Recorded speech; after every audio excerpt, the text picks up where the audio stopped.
દોસ્તો, કણાભ સૂત્રમાં આપણે બીજું લેક્ચર લઈ રહ્યા છીએ. યાદ કરો, આપણે પહેલા લેક્ચરમાં કંઈક વાત કરી હતી, આકૃતિ સમજાવી હતી એમાં. તો એ માઇટોકોન્ડ્રિયા કે કણાભ સૂત્ર,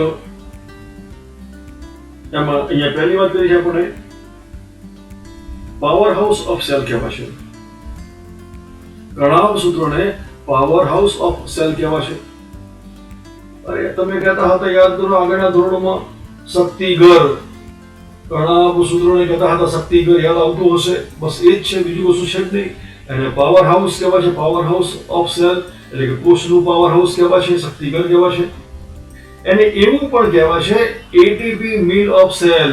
એટીપી મિલ ઓફ સેલ કેમ આવું? કારણ કે અહીંયા આ જે માઇટોકોન્ડ્રિયા છે અને એ એટીપી પ્રોડ્યુસર તરીકે ઓળખાય છે. એટીપી પ્રોડ્યુસર છે, એટીપી પ્રોડ્યુસર છે, મતલબ કે અહીંયા એટીપી નું ઉત્પાદક છે, એટીપી ઉત્પન્ન કરી આપે છે. આનું સૌથી અગત્યનું કાર્ય છે, આગળ ભણીશું કાર્યમાં. તો એ એટીપી ઉત્પન્ન કરે છે અને એટીપી ઉત્પન્ન કરે છે અને ઘણી બધી માત્રામાં, અને એટલા માટે કહેવાય છે એને એટીપી મિલ કહેવાય છે. એટીપી મિલ ઓફ સેલ, કોષની એટીપી મિલ છે. તમને ખબર છે કે અહીંયા શબ્દમાં વાપરે છે મિલ, ઉત્પન્ન થાય છે, અહીંયા એટીપી ઉત્પન્ન કરવામાં આવે છે. બીજો મુદ્દો અગત્યનો છે, એ પણ એક્ઝામમાં પૂછાઈ ગયો છે, અને કોષમાંનો કોષ કહેવાય છે. આપણે આગળ કીધું હતું સેલ વિધિન સેલ. યાદ કરો, સેલ વિધિન સેલ. તમને ખબર હશે કે કોષની અંદરનો કોષ આપણે એમાં જોઈ ગયા હતા. અહીંયા ધ્યાન આપો, જો કોષ, એમાં કોષ કેન્દ્ર, બાકી અહીંયા બધી અંગિકાઓ હોય, નાની મોટી અંગિકાઓ હોય. હવે આ જે કોષ કેન્દ્ર છે એમાં યાદ કરો કે અહીંયા કોષ કેન્દ્રમાં શું હોય? તો એનું પોતાનું ડીએનએ હોય. કોષ કેન્દ્ર ડીએનએ ધરાવે છે, એમાં આરએનએ પણ છે. ઇવન આ કોષમાં જશો તો એ રાઇબોઝોમ અંગિકાઓ ધરાવે છે, રાઇબોઝોમ ધરાવે છે. મતલબ કે કોષ એ આવું બધું ધરાવે છે, આ બંધારણમાં છે કોષના. હવે આમાંની એક અંગિકા, જેને આપણે કહે છે કણાભ સૂત્ર, જેને આપણે કહે છે કણાભ સૂત્ર, અને આ કણાભ સૂત્ર એ આ બધું પોતે ધરાવે છે. અને એટલા માટે જ એ કોષમાંનો કોષ કહેવાય છે. કેમ? આ કોષની અંદર જે કંઈ છે એવું જ અહીંયા કણાભ સૂત્રમાં પણ છે, અને કણાભ સૂત્ર કોષની અંદર આવેલું છે, અને એટલા માટે એને કોષમાંનો કોષ કહેવાય છે, અને પૂછાઈ ગયું છે. બીજું ખાસ ધ્યાન આપજો કે એ બીજા ક્રમની સૌથી મોટી અંગિકા છે. કોષની બીજા ક્રમની સૌથી મોટી અંગિકા, સૌથી મોટી અંગિકા પણ એ સેકન્ડ લાર્જેસ્ટ કહેવાય છે. સેકન્ડ લાર્જેસ્ટ કહે છે આપણે, સેકન્ડ લાર્જેસ્ટ એટલે કે બીજા ક્રમની, દ્વિતીય ક્રમની સૌથી મોટી અંગિકા. તો તમને થશે પહેલા ક્રમની કઈ છે? ફર્સ્ટ લાર્જેસ્ટ તમને ખબર છે અને હોવી જોઈએ, અને એ છે હરિતકણ. એ હરિતકણ છે, જેને આપણે ક્લોરોપ્લાસ્ટ કહીએ છીએ, જેને આપણે ક્લોરોપ્લાસ્ટ કહીએ છીએ. તો આ જે ક્લોરોપ્લાસ્ટ છે, હરિતકણ છે, અને એ હરિતકણ અહીંયા પહેલા ક્રમની સૌથી મોટી અંગિકા છે. હવે એક્ઝામમાં પ્રશ્ન આપણને એવું પૂછે કે પ્રાણી કોષની સૌથી મોટી અંગિકા કઈ? સમજો જરા. હવે અહીંયા પૂછે આપણને એનિમલ સેલ, પૂછે આપણને એનિમલ સેલ સૌથી મોટી અંગિકા. તો એ વખતે એનિમલ સેલમાં તમને ખબર છે હરિતકણ ન હોય, અને એટલા માટે અહીંયા કણાભ સૂત્ર એ સૌથી મોટી અંગિકા બની જાય.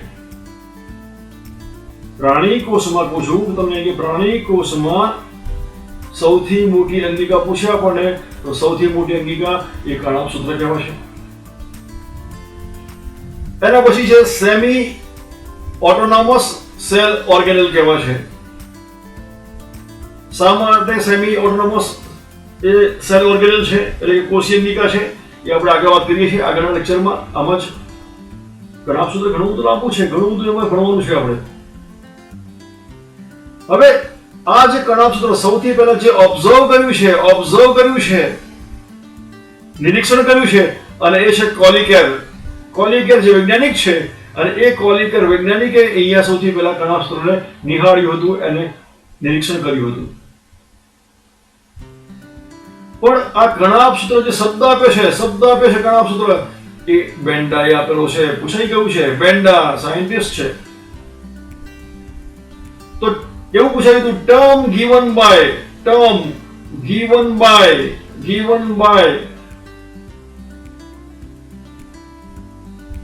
કયો ટર્મ? માઇટોકોન્ડ્રિયા. તો એમાં આવશે બેન્ડા. બીજું છે વૈજ્ઞાનિક આલ્ટમેન અને આ આલ્ટમેન અને એમણે કણાભસૂત્રને બાયોબ્લાસ્ટ કીધેલું છે. બાયો તમને ખબર છે સજીવ માટે વાપરી છે તો બાયોબ્લાસ્ટ કહેવાય છે.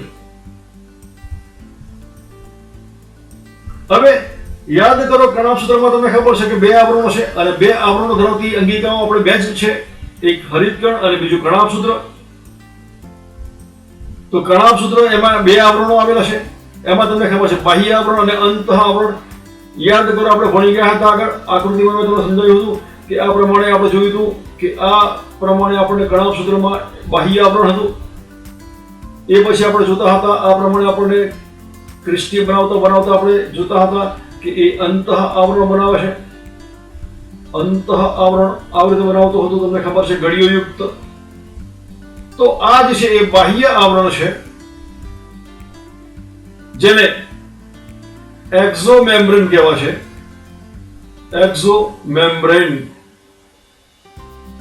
મેમ્બ્રેન. બીજું જે છે આ અંતઃ આવરણ છે જેને આપણે કહે છે એન્ડોમેમ્બ્રેન. અંતઃ આવરણ. મેમ્બ્રેન એટલે આવરણ. પટલ કહેવાય, પડ કહેવાય, કલા કે છે વગેરે ઘણા શબ્દો છે. હવે અહીંયા આ જે 2 આવરણો છે અને એ 2 આવરણોમાં ભેદ છે. એના બંધારણમાં, એની રચનામાં અને એટલા માટે એના કાર્યમાં પણ ભેદ છે અને એક્ઝામમાં એમાંથી પ્રશ્ન પૂછાય છે. તો જે બાહ્ય આવરણ છે અને બાહ્ય આવરણ એ લીસુ આવરણ છે. બાહ્ય આવરણ છે એ કીધું આપણને લીસુ આવરણ છે અને એ લીસુ જે આવરણ છે એને સ્મૂધ મેમ્બ્રેન કહીએ છીએ આપણે. Smooth membrane. જેને અંતઃ આવરણ છે અને એ ખરબચડું છે એટલે કે એ રફ છે. હવે તમને ખબર હોવી જોઈએ કે આ રફ શા માટે છે ને આ લીસુ કેમ છે. તો બહારનું તો આપણને દેખાય છે કે બહાર આપણને એ લીસુ છે પણ અંદરનું જે આવરણમાં યાદ કરો તમને ખબર છે અહીંયા આ ક્રિસ્ટી હતી એના ઉપર અહીંયા પાર્ટિકલ હતા. યાદ આવતું હોય તો F0 F1 પાર્ટિકલ હતા આના ઉપર. આપણે આગળની આકૃતિમાં જોઈ ગયા છે, આગળના લેક્ચરમાં જોઈ ગયા છે. તો અહીંયા શું હતું? અહીંયા પાર્ટિકલ હતા અને એ પાર્ટિકલને પરિણામે આ ખરબચડું બને છે. બીજો મુદ્દો જે છે અહીંયા કે એનું જે બંધારણ છે એ પ્રોટીન અને લિપિડ. અહીંયા ખાસ ધ્યાન આપવાનું કે પ્રોટીન પહેલું આપ્યું છે કે લિપિડ પહેલું છે. અહીંયા કોઈ ફરક નહીં પડે રેશિયોમાં, પણ બાજુમાં એટલે કે અંતઃ આવરણમાં ફરક પડશે. તો પ્રોટીન અને લિપિડનું પ્રમાણ છે એ 1:1 છે. એટલે કે P⁻L = 1:1 એવું કહી છે આપણે. શેમાં? બાહ્ય આવરણમાં. મતલબ કે બાહ્ય આવરણમાં બંધારણમાં પ્રોટીન અને લિપિડ બંને આવેલા છે પણ એનું પ્રમાણ અહીંયા સમપ્રમાણ પણ કહેવાય અને એમ પણ કહેવાય સમપ્રમાણમાં છે એમ પણ કહીએ આપણે.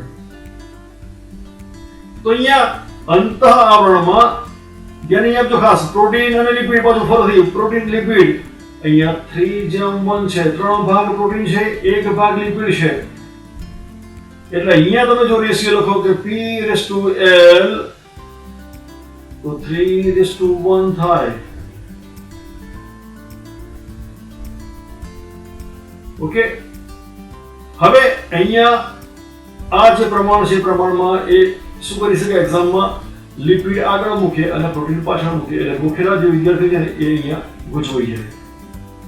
એટલે ખાસ યાદ રાખવાનું છે કે લિપિડ પહેલું છે કે પ્રોટીન પહેલું છે અને પ્રોટીનનું પ્રમાણ અહીંયા આપણી પાસે તમને ખબર છે કે પ્રોટીનનું જે પ્રમાણ છે એ પ્રોટીનનું પ્રમાણ 3 છે. લિપિડ એક છે, એટલા માટે ખાસ ધ્યાન આપવાનું છે. બીજું અહીંયા ઇલેક્ટ્રોન ટ્રાન્સપોર્ટ સિસ્ટમ, જેને આપણે કહીશું આગળ ETS, આને કહેવાય છે ETS, ઇલેક્ટ્રોન ટ્રાન્સપોર્ટ સિસ્ટમ, જેને ગુજરાતીમાં કહેવાય છે વીજભાર પરિવહન તંત્ર. અહીંયા ગેરહાજર છે, બાહ્ય આવરણમાં ન હોય તો અંતઃ આવરણમાં આ ETS, ઇલેક્ટ્રોન ટ્રાન્સપોર્ટ સિસ્ટમ એ હાજર છે. અને ચોથો મુદ્દો આપણે આગળ અહીંયા આગળ, તેમાં F0 F1 પાર્ટિકલ જોવા ન મળે. તમને ખબર છે કે બાહ્ય આવરણ કેવું છે, તો બાહ્ય આવરણ લીસું છે, એટલે એમાં પાર્ટિકલ આપણને જોવા ન મળે. જ્યારે અંતઃ આવરણમાં તમે જુઓ છો તેમાં F0 F1 પાર્ટિકલ આપણને હાજર જોવા મળે છે. તો બંનેમાં ભેદ જરા યાદ રાખજો. આ બંનેમાં ભેદ અગત્યનો છે, એક્ઝામમાં પ્રશ્નમાંથી આવે છે. જોઈએ આગળ. હવે તમે જુઓ છો F0 F1 પાર્ટિકલ, એનું બીજું નામ છે, એને ઓક્સિઝોન કહેવાય છે, ઓક્સિઝોન તરીકે ઓળખવામાં આવે છે. બીજું એને એલિમેન્ટરી પાર્ટિકલ પણ કહેવાય છે, ત્રીજું નામ છે એનું ફર્નાન્ડેઝ મોરન પણ કહેવામાં આવે છે. કારણ કે આ જે પાર્ટિકલ શોધનાર છે, સૌથી પહેલા શોધનાર છે, અને જે ફર્નાન્ડેઝ મોરન હતા, અને એટલા માટે એના નામ ઉપરથી, એના માનાર્થે એને આપણે અહીંયા ફર્નાન્ડેઝ મોરન ચેનલ પણ કહેવામાં આવે છે. તો આ F0 F1 પાર્ટિકલના અહીંયા એના અન્ય નામો છે. આ બધા તમે જુઓ છો એ અન્ય નામો છે. Others name are present there, જોઈ શકાય છે આપણને.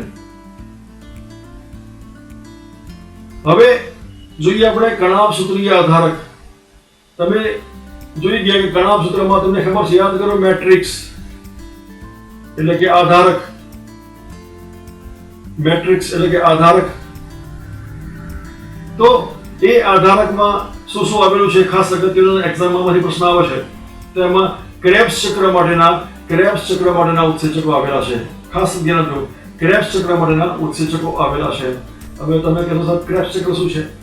ભાઈ આગળ ભણીશું એટલે 14મું ચેપ્ટર આવશે. 14મું ચેપ્ટર આપણું આવે છે શ્વસન, અને એ શ્વસનમાં તમને આ ક્રેબ્સ ચક્ર જોવા મળશે.